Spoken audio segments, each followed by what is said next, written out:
بسم اللہ الرحمن الرحیم۔ السلام علیکم ناظرین، جب کچھ مسلمان مکہ کے مظالم سے تنگ آ کر حبشہ کی طرف ہجرت کر گئے تو قریش کو فکر لاحق ہوئی کہ اگر ایسا ہی سلسلہ چلتا رہا تو باقی مسلمان بھی وہاں جا کر محفوظ ہو جائیں گے۔ اس لیے انہوں نے فیصلہ کیا کہ جو مسلمان ابھی مکہ میں موجود ہیں ان پر ظلم اور سختی کو مزید بڑھایا جائے تاکہ وہ اسلام کو چھوڑنے پر مجبور ہو جائیں۔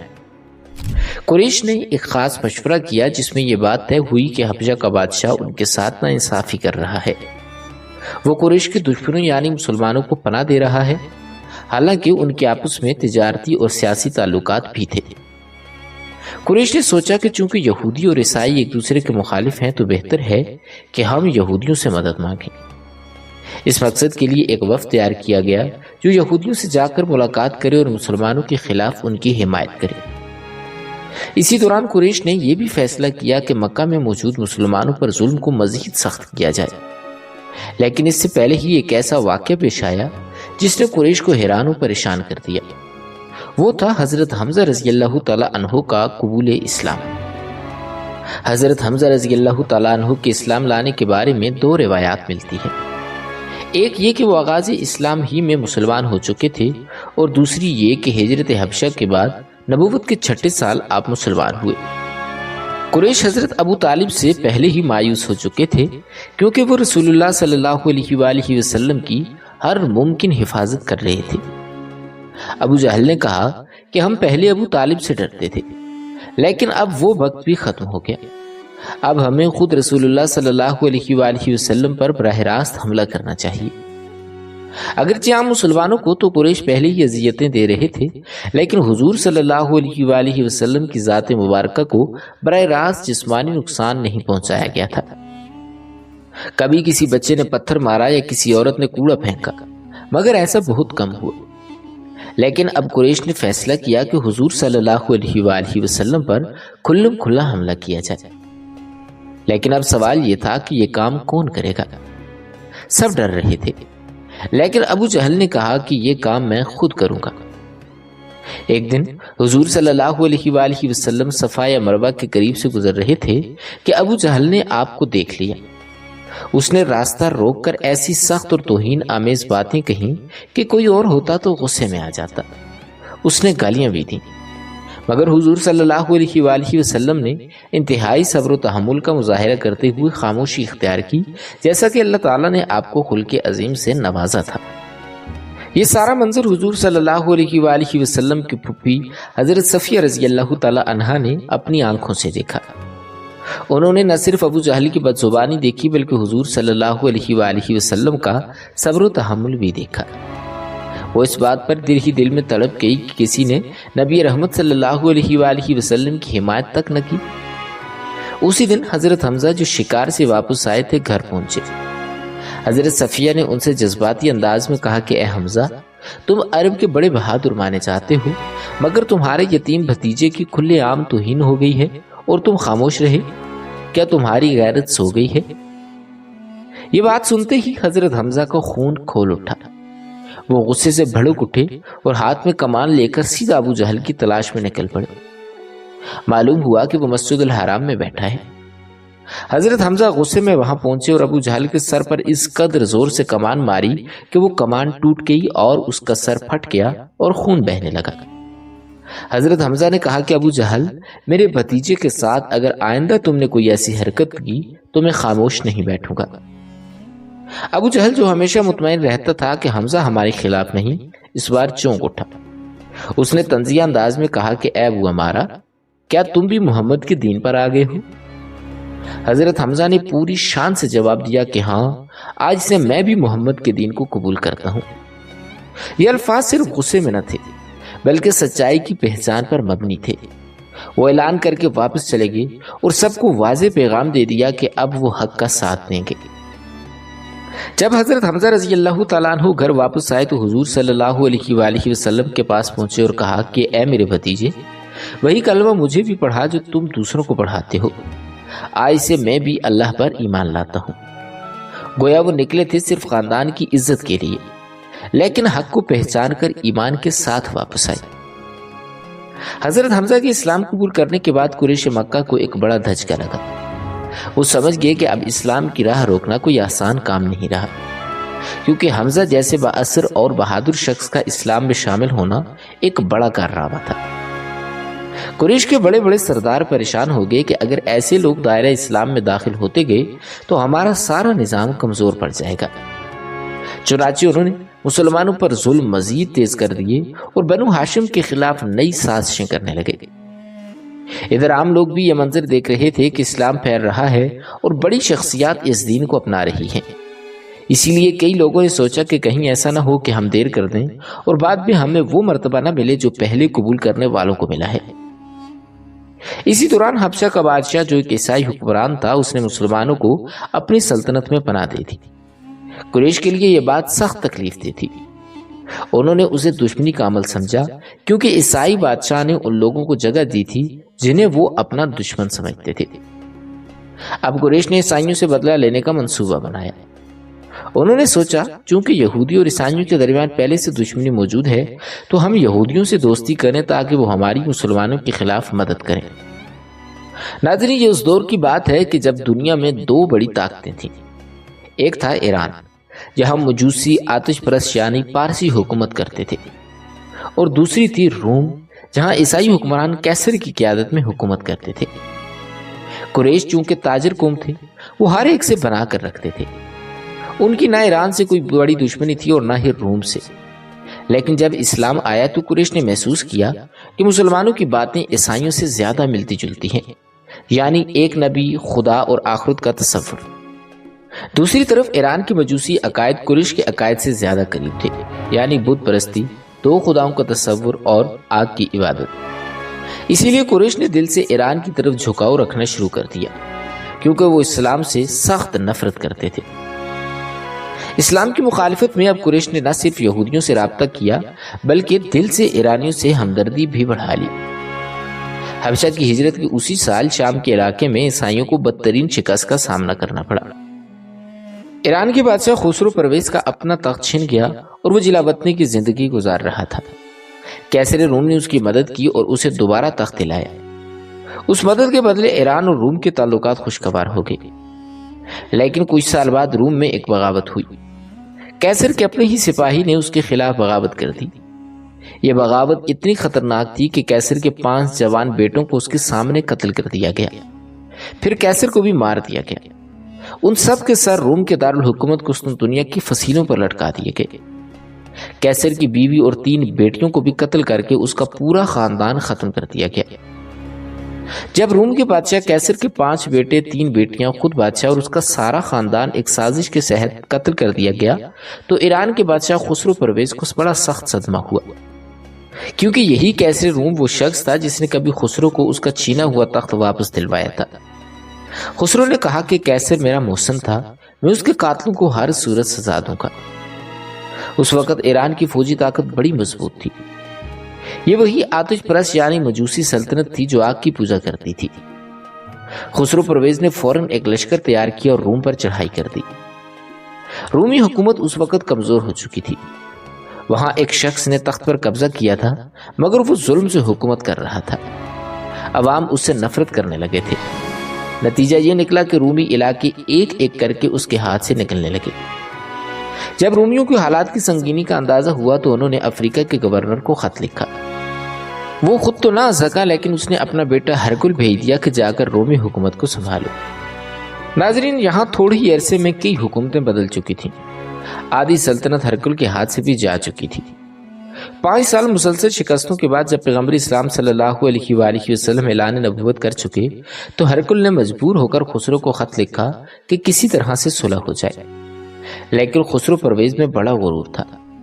اس نے خط کا آغاز ہی انتہائی توہین امیز الفاظ میں کیا کہ خداؤں میں سب سے بڑے خدا خسرو پرویز کی طرف سے اس حقیر بندے ہرکل کے نام، اور ساتھ یہ بھی کہا کہ جب تک تم خود کو زنجیروں میں جکڑ کر میرے دربار میں نہیں لاتے میں تم سے کوئی بات نہیں کروں گا۔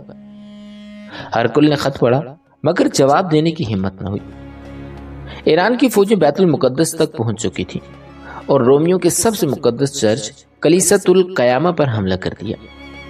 وہی چرچ جس میں حضرت عیسیٰ علیہ السلام کی سولی کی لکڑی کا ٹکڑا محفوظ تھا۔ اس مقدس چیز کو بھی ایران نے لوٹ لیا اور چرچ کو جلا کر راکھ کر دیا۔ پھر اس چرچ کے سب سے بڑے پادری زکریا کو گرفتار کر کے ایران لے گئے۔ یہ واقعہ اسی سال پیش آیا جب مسلمان حبشہ کی طرف ہجرت کر رہے تھے، یعنی جب مسلمان خود ظلم و ستم سے بچ کر عیسائی بادشاہ نجاشی کی پناہ میں جا رہے تھے، اسی وقت عیسائیوں کا مقدس شہر تباہ ہو چکا تھا۔ قریش مکہ کو جب یہ خبریں ملی کہ رومیوں کو شکست در شکست ہو رہی ہے تو وہ خوشی سے جھوم اٹھے، کہنے لگے کہ دیکھا، ہمارے بھائی پارسیوں نے تمہارے بھائی عیسائیوں کو ختم کر دیا، ایک دن وہ تمہیں بھی مٹا دیں گے۔ کفار مکہ مسلمانوں کا مذاق اڑانے لگے، تانے دینے لگے، کہنے لگے کہ ایک خدا کو ماننے والے ہار گئے اور بت پرست جیت گئے۔ مسلمان بھی افسردہ ہو گئے کیونکہ عیسائی بہرحال اہل کتاب تھے اور اسلام کے قریب تر تھے۔ مسلمانوں کو یہ شکست دل سے چبھنے لگی۔ ایسے ہی موقع پر اللہ تعالیٰ نے سورۃ الروم کی ابتدائی آیات نازل فرمائیں کہ رومی شکست کھا گئے ہیں، مگر عنقریب چند ہی سال میں وہ پھر غالب آئیں گے اور وہ دن ہوگا جب مومن خوش ہوں گے۔ یہ قرآن مجید فرقان حمید کی پیشن گوئی تھی۔ اللہ تعالیٰ نے مسلمانوں کو یقین دلایا کہ رومی دوبارہ غالب آئیں گے اور حق کے ماننے والے خوش ہوں گے۔ ناظرین، دوسری طرف چند سال بعد ایسا ہی ہوا۔ ہرقل نے ایران پر زبردست حملہ کیا اور اسے شکست دی اور بیت المقدس واپس لے لیا۔ اب رومی فوجوں نے اس شہر پر قبضہ کر لیا، آتش کدے کو ویران کر دیا اور ایران کو شدید شکست کا سامنا کرنا پڑا۔ خسرو پرویز جو ایران کا بادشاہ تھا جان بچا کر بھاگا اور صلح کرنے پر مجبور ہو گیا۔ ادھر مدینہ میں مسلمانوں کو جب یہ خبر ملی کہ رومی کامیاب ہو گئے ہیں اور ایرانی شکست کھا چکے ہیں تو وہ خوشی سے جھوم اٹھے۔ اور خاص بات یہ تھی کہ یہ خبر اسی دن آئی جس دن جنگ بدر ختم ہوئی تھی، وہ دن جب صرف 313 مسلمان مجاہدین نے 1000 کے لشکر کو شکست دے کر پہلی فتح حاصل کی۔ اور اس طرح قرآن مجید فرقان حمید کی دونوں باتیں حرف بحرف پوری ہو گئیں، یعنی رومی دوبارہ غالب آ گئے اور مسلمان اسی دن خوشی کے عالم میں اللہ تعالیٰ کی مدد پر جشن منا رہے تھے۔ ناظرین، یہ پیشگوئی اتنی عجیب تھی کہ تاریخ کے مشہور مورخ ایڈورڈ نے اپنی کتاب the decline and fall of Roman empire میں لکھا کہ قرآن نے جو بات کہی وہ اس وقت ممکن ہی نہ لگتی تھی۔ رومیوں کا دوبارہ اٹھ کھڑا ہونا ان کے اپنے ہمدردوں کو بھی ناقابل یقین لگتا تھا، لیکن قرآن پکار پکار کر یقین دلا رہا تھا، اور پھر وہی ہوا۔ جب یہ آیات مکہ میں نازل ہوئیں تو اس وقت حالات بالکل برعکس تھے۔ قریش خوب مذاق اڑا رہے تھے کہ کہاں ہے تمہارا ایک خدا، مگر اللہ کی بات سچی تھی اور وقت نے ثابت کر دیا کہ رب کا وعدہ کبھی جھوٹا نہیں ہوتا۔ ناظرین، ان تمام تر واقعات کے بعد مکہ کے سرداروں کو رومیوں کی شکست سے خوشی ہوئی، کیونکہ وہ عیسائی تھے اور مسلمانوں کے قریب تر۔ مکہ کے کافر سوچنے لگے کہ اگر عیسائی ہمارے دشمنوں کے ساتھ ہیں تو ہم عیسائیوں کے دشمن یعنی یہودیوں کو اپنا ساتھی بنائیں گے۔ چنانچہ مکہ کے دو اہم سردار ابن حارث اور عقبہ بن ابی معیط ایک وفد کی شکل میں مدینہ کے یہودی علماء کے پاس گئے۔ انہوں نے کہا کہ محمد کے ماننے والے دن بدن بڑھتے جا رہے ہیں، کیا آپ ہمارے ساتھ مل کر ان کا مقابلہ کریں گے؟ یہودی جو پہلے ہی حضور صلی اللہ علیہ وآلہ وسلم سے نعوذ باللہ بغض رکھتے تھے، اس پیشکش پر خوش ہو گئے، مگر یہودیوں کی فطرت میں کھلے میدان میں لڑنے کی ہمت کم تھی۔ وہ ہمیشہ سازشیں کرتے اور چھپ کر وار کرتے۔ اسی دوران یہودیوں نے مشورہ کیا کہ تم لوگ قرآن سے متاثر ہونے سے ڈرتے ہو تو ایک کام کرو، قرآن کی جگہ اپنی طرف سے دلچسپ اور دل لبھانے والی باتیں گھڑو، نغمے گاؤ، شاعری کرو، تاکہ لوگ تمہاری طرف متوجہ ہو جائیں۔ یہ وہی منصوبہ تھا جس پر بعد میں نضر بن حارث جیسے لوگ عمل کرتے رہے تاکہ قرآن کا اثر کم ہو جائے، مگر خدا کا کلام ہے، اس کا نور کسی سازش سے نہیں بجھایا جا سکتا۔ چنانچہ نضر بن حارث جو اس وقت قریش کے وفد میں شامل تھا، چونکہ تجارت کے سلسلے میں ایران اور شام جایا کرتا تھا، اس نے کہا کہ یہ کام میں کرتا ہوں۔ وہ ایران اور شام گیا، وہاں کے مشہور قصے جیسے رستم اور سوراب کی کہانیاں جو اس کو یاد تھیں وہاں سے کہانی سنانے والے لے کر آیا اور مکہ کے حرم میں لوگوں کے سامنے بٹھا دیا۔ مکہ والوں کے لیے یہ سب کچھ نیا تھا، سب لوگ دوڑ کر کہانیاں سننے لگے، لیکن کچھ عرصے بعد جب انہیں اندازہ ہوا کہ یہ تو سب جھوٹی باتیں ہیں اور صرف وقت کا ضیاع ہے، تو وہی مکہ کے کافر واپس رسول اللہ صلی اللہ علیہ وآلہ وسلم کی طرف آنے لگے۔ اس وقت سورہ لقمان کی آیت نازل ہوئی جس میں فرمایا گیا کہ کچھ لوگ ایسے بھی ہیں جیسے کہ نضر بن حارث جو فضول باتیں خرید کر لاتے ہیں تاکہ لوگوں کو اللہ کے راستے سے ہٹا سکیں۔ اللہ نے ایسے شخص کے لیے دردناک عذاب تیار کر رکھا ہے۔ ناظرین، یہ پہلا مشورہ یہودیوں کا تھا کہ رسول کی باتوں کا اثر ختم کرنے کے لیے قصے کہانیاں پھیلاؤ۔ دوسرا مشورہ انہوں نے یہ دیا کہ یہ مشہور کر دو کہ قرآن محمد کا کلام ہے ہی نہیں، بلکہ یہ تو ادھر ادھر سے سنی باتوں کو جوڑ کر قرآن کے طور پر پیش کرتا ہے۔ اس وقت قریش کے لوگ حضور صلی اللہ علیہ وآلہ وسلم سے اس لیے متاثر تھے کہ ایک ایسے شخص نے جو کہیں تعلیم حاصل نہیں کر سکا اتنی زبردست باتیں کیسے بیان کرتا ہے۔ لہٰذا یہودیوں نے کہا کہ لوگوں میں یہ بات مشہور کرو کہ یہ تو مختلف باتیں جمع کر کے بولتے ہیں، یہ اللہ کا کلام نہیں۔ جب قریش کے لوگ واپس مکہ آئے تو انہوں نے حضور صلی اللہ علیہ وآلہ وسلم کے خلاف یہ پروپیگنڈا شروع کر دیا۔ دو لوگوں کے نام لیے گئے، ایک تو ایک عیسائی جو صفا پہاڑی کے قریب ایک جھونپڑی میں رہتا تھا، اس کا نام جبر تھا۔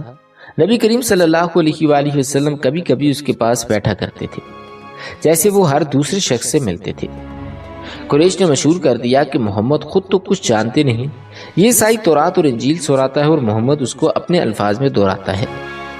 انہوں نے کہا کہ یہ خدا کا کلام نہیں بلکہ ایک عیسائی کا نقل کیا ہوا کلام ہے۔ حضور صلی اللہ علیہ وآلہ وسلم کے ایک صحابی ابو خسیر رضی اللہ تعالیٰ عنہ جو پہلے عیسائی تھے اور تورات و انجیل کے عالم تھے، اسلام لانے کے بعد اکثر ان کتابوں کی تلاوت کیا کرتے تھے۔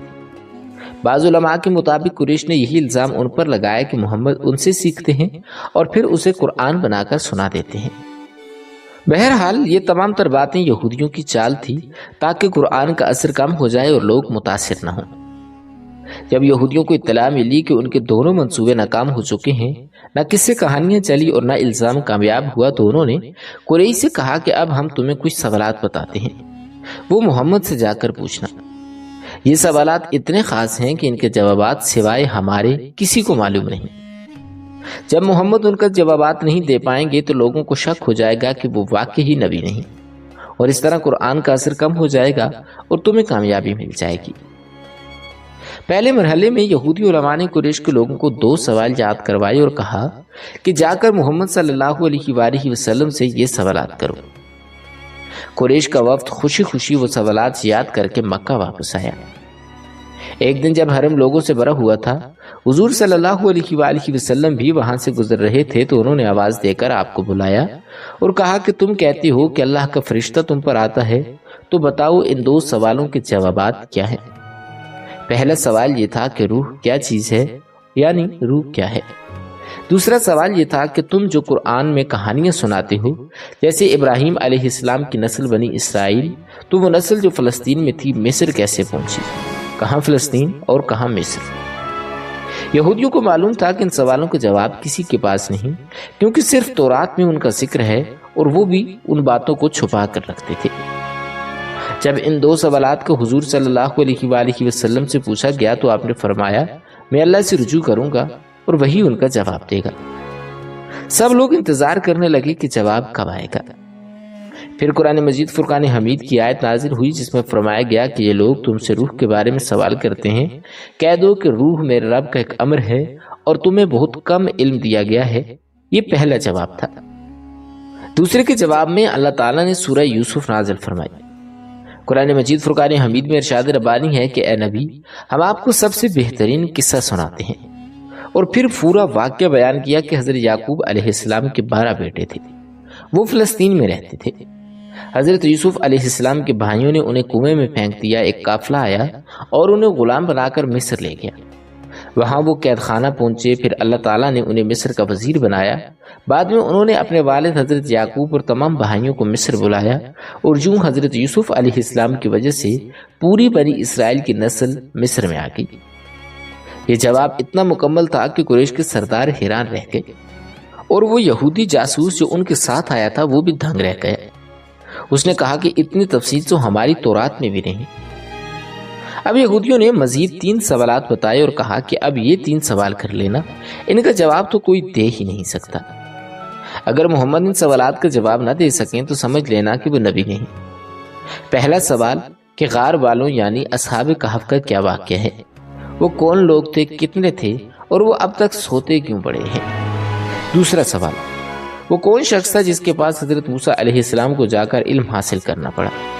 تیسرا سوال کہ وہ ذوالقرنین کون تھا جس نے یاجوج ماجوج کو روکنے کے لیے دیوار بنائی تھی؟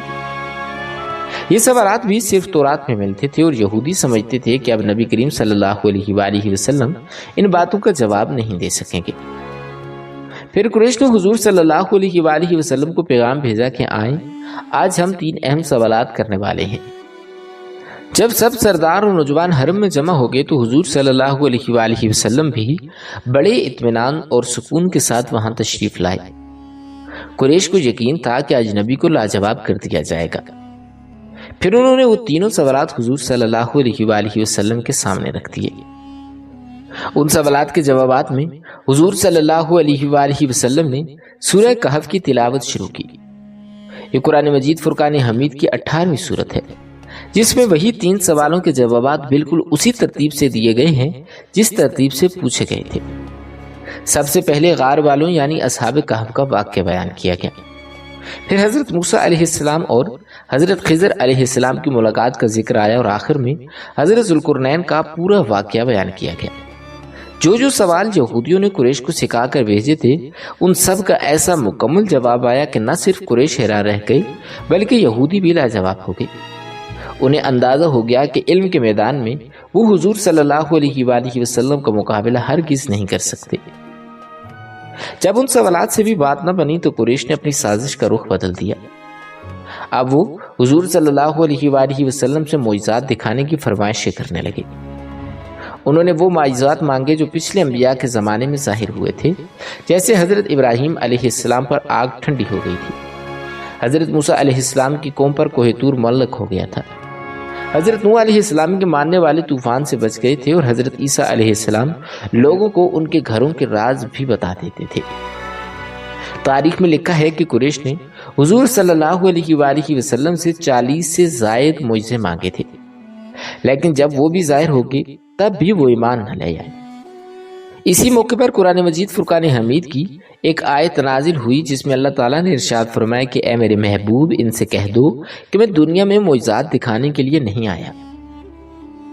قریش نے حضرت عیسیٰ علیہ السلام والا ایک معجزہ خاص طور پر مانگا۔ ایک دن ابو جہل نے کہا کہ اگر تم سچے نبی ہو تو بتاؤ کہ میں اپنے گھر سے کیا کھا کر آیا ہوں اور گھر میں کیا کچھ جمع کر کے رکھا ہے۔ حضور صلی اللہ علیہ وآلہ وسلم نے ارشاد فرمایا کہ اے ابو جہل، اس معجزے کو مت مانگو، اگر میں نے تمہیں سب بتا دیا تو تمہیں سب کے سامنے شرمندہ ہونا پڑے گا۔ ابو جہل نے تندیہ انداز میں کہا تو تم میری بات کو ٹال رہے ہو؟ تب حضور صلی اللہ علیہ وآلہ وسلم نے ارشاد فرمایا کہ تم اپنے گھر میں بیٹھے ہوئے تھے، ایک مرغ تمہارے سامنے تھا، تم اسے کھا رہے تھے۔ جب تمہارا دوست ابو البختری تمہارے گھر آیا تو تم نے مرغ کو چھپا دیا کہ کہیں وہ بھی شریک نہ ہو جائے۔ تم نے اپنے والد کے لباس کا دامن پھیلا کر مرغ کی پلیٹ چھپا دی اور ابو البختری کو وہیں بٹھا دیا۔ جب وہ چلا گیا تو تم نے مرغ کو دوبارہ نکالا اور باقی گوشت خود کھایا۔ پیٹ بھرنے کے بعد بھی اسے کسی کو نہ کھلایا بلکہ بچا کر رکھ لیا۔ ابو جہل نے انکار کیا کہ ایسا کچھ نہیں ہوا، تم مجھے سب کے سامنے شرمندہ کر رہے ہو۔ حضور صلی اللہ علیہ وآلہ وسلم مسکرائے اور فرمایا کہ اگر تم نے سچ نہ بولا تو وہ مرغا خود تمہارے خلاف گواہی دے گا۔ یہ منظر سب نے دیکھا، ابو جہل کے ہوش اڑ گئے۔ نبی کریم صلی اللہ علیہ وآلہ وسلم نے پھر فرمایا کہ تم نے 10,000 اشرفیاں مکہ کے لوگوں سے بطور امانت لی تھی، جب وہ لینے آئے تو تم نے کہا کہ وہ چوری ہو گئی ہیں، حالانکہ تم نے وہ اشرفیاں اپنے صحن کے کونے میں دفن کر رکھی تھیں۔ جب یہ تمام تر باتیں ظاہر ہو گئیں تو ابو جہل تب بھی ایمان نہ لے آیا بلکہ کہنے لگا کہ اے محمد، تم تو بڑے جادوگر ہو، تمہیں تو گھروں کے راز تک معلوم ہیں۔ پیغمبر اسلام صلی اللہ علیہ وآلہ وسلم نے جب ابو جہل کے رویے کو دیکھو تو فرمایا کہ مجھے پہلے ہی معلوم تھا کہ یہ شخص ایمان نہیں لائے گا۔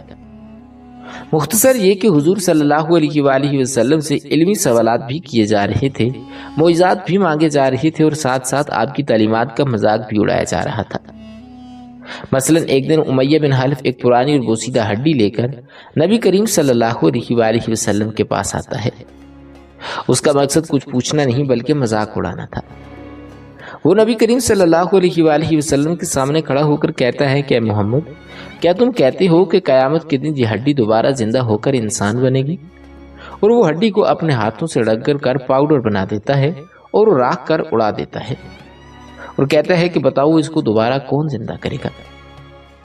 تب اللہ تعالیٰ نے حضور صلی اللہ علیہ وآلہ وسلم کو جواب دینے کا حکم دیا کہ اے میرے حبیب، کہہ دیجئے کہ اس کو وہی دوبارہ زندہ کرے گا جس نے اسے پہلی بار پیدا کیا گیا تھا، وہی رب جس نے ایک ناپاک قطرے سے انسان کو ہڈی، گوشت اور جسم دیا اور وہ راکھ سے دوبارہ انسان بنانے پر بھی قادر ہے۔ لیکن یہ اعتراضات ایک یا دو نہ تھے۔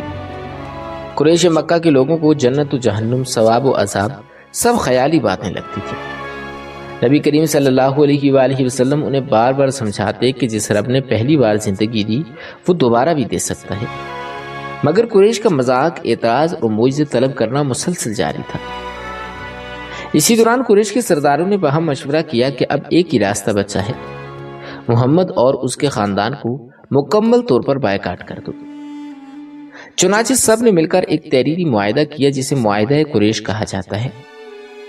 یہ معاہدہ حرم کے سامنے بیٹھ کر لکھا گیا۔ اس میں لکھا گیا کہ جب تک بنو ہاشم محمد کو ہمارے حوالے نہ کریں، ہم ان سے کوئی رشتہ نہیں کریں گے، نہ اپنی بیٹیاں دیں گے اور نہ ان کی بیٹیاں لیں گے، نہ ان سے کوئی چیز خریدیں گے اور نہ ہی انہیں کوئی چیز بیچیں گے، نہ ان سے بات کریں گے اور نہ انہیں اپنے گھروں میں آنے دیں گے۔ قریش کے تمام سرداروں نے اس معاہدے پر دستخط کیے تاکہ بنو ہاشم کو ہر طرف سے تنہا کر دیا جائے۔ اس بارے میں دو روایات ملتی ہیں، ایک یہ کہ ابو جہل نے یہ معاہدہ اپنی خالہ کے گھر رکھوایا، اور دوسری روایت کے مطابق اس معاہدے کو خانہ کعبہ کے دروازے پر لٹکا دیا گیا تاکہ کوئی بھی اس کی خلاف ورزی نہ کر سکے۔ جب حضرت ابو طالب کو اس معاہدے کی خبر ملی تو انہوں نے بنو ہاشم کو جمع کیا۔ انہوں نے پرجوش تقریر کی اور فرمایا کہ خدا کی قسم، اگر محمد کے پاؤں میں ایک کانٹا بھی چبھ جائے تو ہمارے لیے مر جانا بہتر ہے۔ پھر فرمایا کہ قریش نے پورے شہر کو ہمارے خلاف کر دیا ہے، اب ہمیں یہ شہر چھوڑ دینا چاہیے۔ بنو ہاشم نے اپنے سردار کی آواز پر لبیک کہا۔ صرف ابو لہب نے انکار کیا اور وہ کہنے لگا کہ تم ضد کر رہے ہو، محمد کو ان کے حوالے کر دو اور مسئلہ ختم کر دو۔ لیکن باقی سارا خاندان حضرت ابو طالب کے ساتھ ہو گیا۔ انہوں نے مکہ کے قریب واقع ایک گھاٹی میں منتقل ہونے کا فیصلہ کیا جسے شیب ابی طالب کہا جاتا ہے۔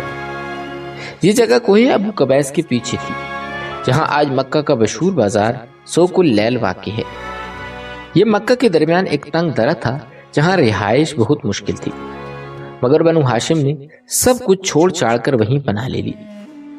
کچھ اور رشتہ دار خاندان والے بھی آگے اور حضرت ابو طالب کے پرچم تلے سب اکٹھے ہو گئے، اور یوں یہ پورا قبیلہ شیب ابی طالب میں آباد ہو گیا۔ ناظرین گرامی، یہ تھی ہماری آج کی ویڈیو جس میں ہم نے آپ کو کفار مکہ کا مسلمانوں پر ظلم و ستم بتایا، حضور صلی اللہ علیہ وآلہ وسلم پر جو سختیاں کی گئیں، ان پر جو مشکلات آئیں، وہ بھی ہم نے آپ لوگوں کو بتائیں۔ اگر آپ کو ہماری یہ ویڈیو اچھی لگی ہے تو چینل کو سبسکرائب ضرور کیجئے گا اور اس ویڈیو کو اپنے دوستوں تک ضرور شیئر کیجئے گا تاکہ سیرت النبی صلی اللہ علیہ وآلہ وسلم سے تمام مسلمان واقف ہو سکیں۔ اسی طرح کی مزید معلوماتی ویڈیوز دیکھنے کے لیے ہمارے چینل کو سبسکرائب کریں۔ بہت جلد ایک نئی ویڈیو کے ساتھ ملتے ہیں، تب تک کے لیے اپنا خیال رکھیے گا۔ اللہ تعالیٰ آپ کا حامی و ناصر ہو۔